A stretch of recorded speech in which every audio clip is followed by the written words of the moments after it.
মুখ্যমন্ত্রী ঘোষণা করলেন যে প্রত্যেকটা এমএলএ তার এলাকায় একটি করে সেবা কেন্দ্র করতে পারবে এবং তার নাম নেতাজি সুভাষচন্দ্র বসুর নামে হবে এবং সেখানে নেতাজির একটি ছবি থাকবে, ধুতি পাঞ্জাবি পরিহিত নেতাজির ছবি। 30,000 টাকা করে এমএলএ দেওয়া হলো। এই যে নেতাজিকে বিশেষভাবে সম্মান দেওয়ার চেষ্টা, এটাকে আপনি কিভাবে দেখছেন? একাধিক প্রশ্ন উঠছে। প্রথম প্রশ্ন হচ্ছে, যদি কোন বিধায়ক তার নির্বাচনী ক্ষেত্রে সেবা কেন্দ্র খোলে নেতাজি সুভাষচন্দ্র বোস নামাঙ্কিত এবং তার ছবি লাগালে 30,000 টাকা দেওয়া হবে, এখানে আপনি অবজেকশন দেব। এই যদি খুলে মানি, সরকার নোটিফিকেশন করুক, গেজেট করুক যে খুলতে বাধ্য, তার ছবি রাখতে বাধ্য, এটা আমি বলবো একদম। দ্বিতীয় কথা হচ্ছে যেভাবে বাংলা নয় সারা দেশে আজকে চর্চা হচ্ছে নেতাজি সুভাষচন্দ্র বোস দেশ নায়ককে নিয়ে, স্বাধীনতা সংগ্রামের উজ্জ্বল জ্যোতিষ্ককে নিয়ে যে বাজে টিপ্পনি কেটেছে, বাজে মন্তব্য করেছে, তার মৃত্যু নিয়ে বিতর্ক তৈরি করা, তার অবস্থা নিয়ে বিতর্ক তৈরি করা, তার স্বাধীনতা সংগ্রামের আত্মত্যাগকে নিয়ে বিতর্ক যে তৈরি করেছে, আজকে চর্চা হতে শুরু হয়েছে, সারা জায়গায় চর্চা হচ্ছে। আর কারা বিতর্কের সূত্রপাত করেছে? বিজেপির এমপিরা, রাজ্যসভার এমপিরা।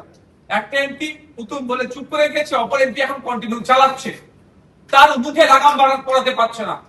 আমরা আশা করব যে সরকার পশ্চিম বাংলায় চলছে তথা বিজেপি সরকার, তাদের এমপির মুখে লাগাম পড়া আগে।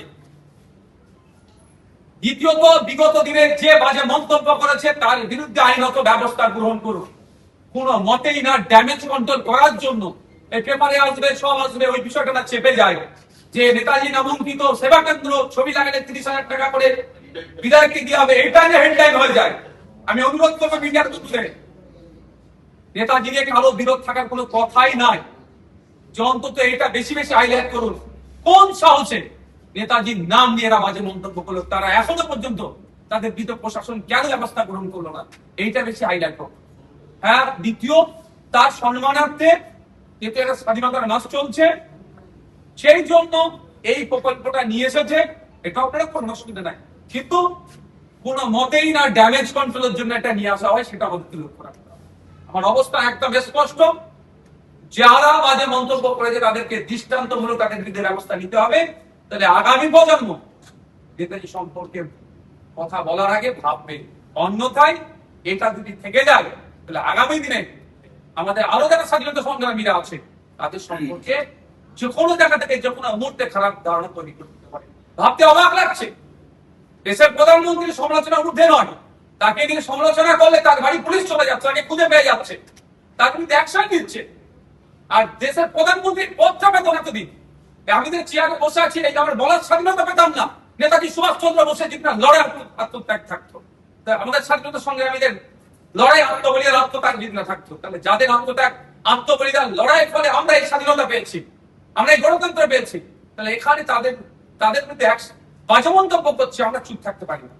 গতকাল আপনি এই বিষয়ে একটা নিন্দা প্রস্তাব এনেছিলেন 185 ধারা ইয়েতে বলে, সেটি গৃহীত হয়নি বলে। আমি আমার ক্ষমতা অনুযায়ী আমি নিয়ে এসেছিলাম 185 কে সামনে রেখে নিয়ম অনুসারে, সেটাকে হাউসে অ্যালাউ করলো না। জানি না আগামী কি পদক্ষেপ নেবে। স্পিকারের সাথে কোনো কথা হয়েছে? আমি অফিসিয়ালি কমিউনিকেশন করছি এই বিষয়টা নিয়ে। এসটিএফ গ্রেপ্তার করলো আবার, 2018, 2014, 24, 25 কলকাতা এসটিএফ ছিল এবং পাকিস্তানের গুপ্তচর বলে আপাতত প্রাথমিকভাবে জানা যাচ্ছে জিজ্ঞাসাবাদ চলছে। কলকাতা কি সেফ করিডোর ছিল তৃণমূলের আমলে? দেখুন, ব্যাপারটা হচ্ছে সারা ভারতবর্ষে যেহেতু পাকিস্তানের গুপ্তচর বলছেন, বিভিন্ন সংস্থার মাধ্যমে আমরা খবর পাচ্ছিলাম, কেউ এয়ারফোর্সে জব করতো, কেউ ইন্ডিয়ান আর্মিতে, বা বিভিন্ন জায়গায় কেউ রাস্তায় আপনার ভাঙা জিনিসপত্র পড়ে থাকতো, সেগুলো পুরনো কাজ করতো, আবার স্পাইরের কাজ করতো। সেটা শুধু কলকাতা নয়, ভারতবর্ষের বিভিন্ন শহরে এই ধরনের ধরা পড়েছে। আমার একদম অবস্থা ক্লিয়ার, এখানে আমি পলিটিক্স আমার করার একটু ইচ্ছে নাই, একদম অবস্থান ক্লিয়ার যে আরো বেশি আমাদের এসটিএফ থেকে শুরু করে আইবি থেকে শুরু করে যারা আছেন গোয়েন্দা বিভাগে আরো অ্যাক্টিভ হওয়া দরকার। দেশে থেকে দেশ বিরোধী কাজ যারা করবে তাদেরকে খুঁজে বার করে 6 মাসের মধ্যে তাদেরকে ফাঁসিতে চড়িয়ে দেওয়া। 2-10টা করে দিলে সব ঠান্ডা হয়ে যাবে। কিন্তু দুর্ভাগ্য এটা আমাদের তো ট্রায়াল ডেটের পর ডেট, তারিখ পে তারিখ হচ্ছে, আর এগুলো বাড়তে থাকছে। 6 মাস, 8 মাস, 1 বছর অনেক আগে ধরেছে অনেককে। তাহলে আজকে কোন জায়গায় আছে না আপনি ঠিক করে বলতে পারবেন, না আমি ঠিক করে বলতে পারবো। তো এতটাই চলবে কোথায়? আমার দেশের পাখারা সে যেখানে থাকছে তার পাখা চলছে, লাইট লাগছে, দুবেলায় খাবার দিতে হচ্ছে, সকালে চা দিতে হচ্ছে, সন্ধ্যাবেলায় খাবার দিতে হচ্ছে। আমাদের জনগণের ট্যাক্সের টাকা তার পিছনে কেন খরচ করবো? 6 মাসের ফাস্ট ট্র্যাক কোর্টের মধ্যে বিচার হবে, দোষ করে থাকলে ফাঁসিতে চড়িয়ে দিবে। যদিও ফাঁসি নিয়ে অনেকের বিরোধিতা আছে, আমি এই জন্যই বললাম যে দৃষ্টান্ত তৈরি করা হোক দেশের স্বার্থে। শিক্ষক নিয়োগ দুর্নীতির যে তদন্ত সিবিআই করছিল, হাইকোর্টে তারা আপিল করেছে সিট ভেঙে দেওয়ার জন্য। তাহলে কি তদন্তে কি এন্ড বলে মনে করছেন? আরো অনেক কিছু দেখতে থাকবে। জানি না কোন গ্রাউন্ড থেকে এ দাবি তোলা হয়েছে। এসআইটির কাজের অগ্রগতি হচ্ছে না বলে তারা নিজস্ব দায়িত্ব নিয়ে করবেন, না এই তদন্ত এখানেই সমাপ্ত হলো, দাহ হলো, দাফন হয়ে গেল, এটা সময় কথা বললে। তবে আমি ভালো আশা দেখতে পাচ্ছি যারা দুর্নীতি করেছে, কারণ দেখছি যারা দুর্নীতি করে দুর্নীতিতে যারা সাঁতার কাটছে, 2-4 বার রাজ্য সরকারের মন্ত্রীদের নামে একটু বাহবা নেওয়ার জন্য ভালো ভালো কথা বলে দিচ্ছে, 6 মাস 8 মাস আরো জেলের বাইরে থাকবে, এই ধরনের মানে তাদেরকে এক্সটেন্ড করা হচ্ছে। আমাদের কোনো না জায়গাটা ফিল করছি আমি। बंगाल का जमीन ले रहा है, आने वाला दिन में बंगाली लोग यहाँ पे माइनॉरिटी हो जाएगा। इसके ऊपर चर्चा नहीं करते।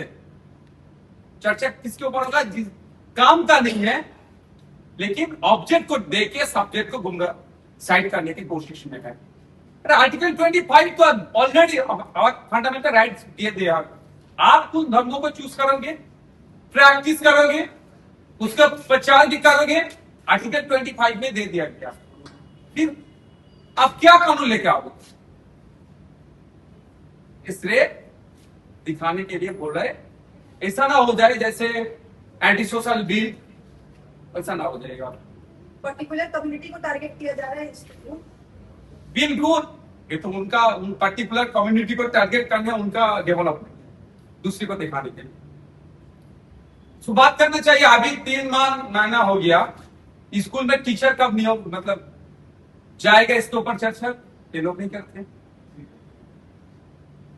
पेट्रोल डीजल का दाम प्राइस इतना हाइक में जा रहा है, नीचे कम कब होगा कोई का बात नहीं होगा।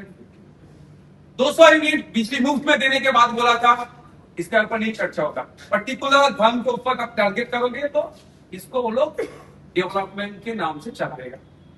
दादा, राज्य का जो माइनॉरिटी अफेयर्स डिपार्टमेंट है, उन्होंने हर एक जिले में आदेश दिया है कि एक जिले में कितने ईदगाह है, मस्जिद है, मदरसा है, उसका एक सर्वे होगा और किसने कंस्ट्रक्ट किया है, कितना पुराना है, किसके नाम की जमीन थी, ये तमाम चीजें जो है पुलिस कलेक्ट करेगा और इंटेलिजेंस डिपार्टमेंट को जानकारी भी दी जाएगी। ऐसा क्यों किया जाए? इससे पहले नहीं था क्या? हर ब्लॉक में जो वीडियो है उनके पास इसका डिटेल्स पूरा के पूरा है। हम आगे आप फिर भी रिपीट कर रहे हैं। हर ब्लॉक का जो वीडियो ऑफिस है, ये इसका डिटेल्स पूरा के पूरा उधर है। अगर लेना है तो उधर से ले सकते हैं, लेकिन इन लोग का काम क्या है? फिर भड़काओ का काम, भड़काना कुछ हो रहा है।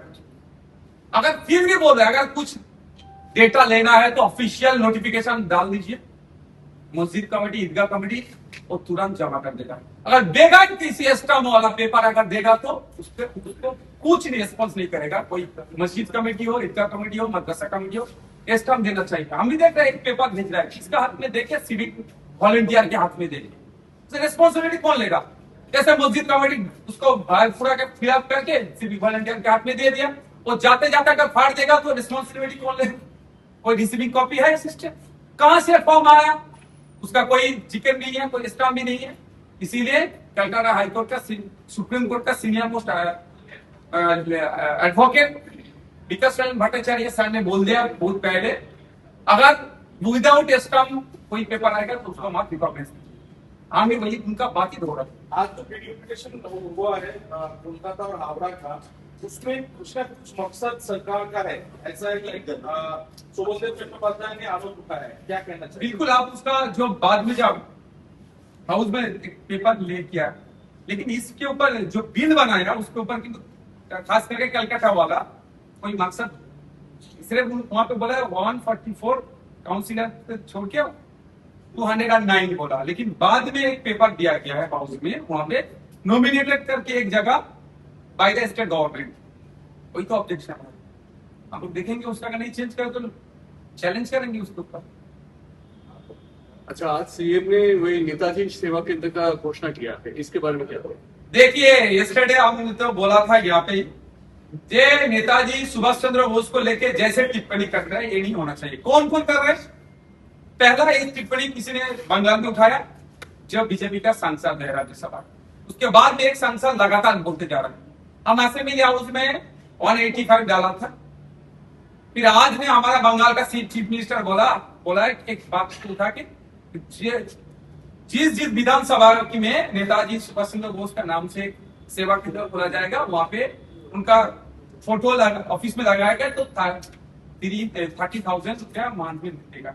मेरा बात है मैंडेटरी करना चाहिए, जो लगाएगा पिक्चर उनका जो नाम यूज करेगा उसको 30,000 रुपया दिया जाएगा। ऑप्शनल क्यों? अगर सच में प्यार है तो मैंडेटरी कीजिए, एक पहला बात है।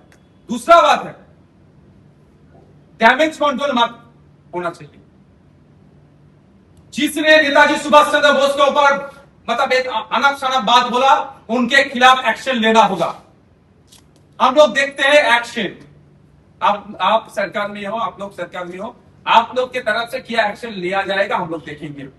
बंगाल का आदमी नहीं, पूरा देश का आदमी देख रहा है कि जो देश का आइकॉन है, यूथ का आइकॉन है, हर इंडियन का आइकॉन है, उनके खिलाफ जिसने बात बोला उनके खिलाफ क्या एक्शन ले रहा है वो भी देखना चाहते हैं।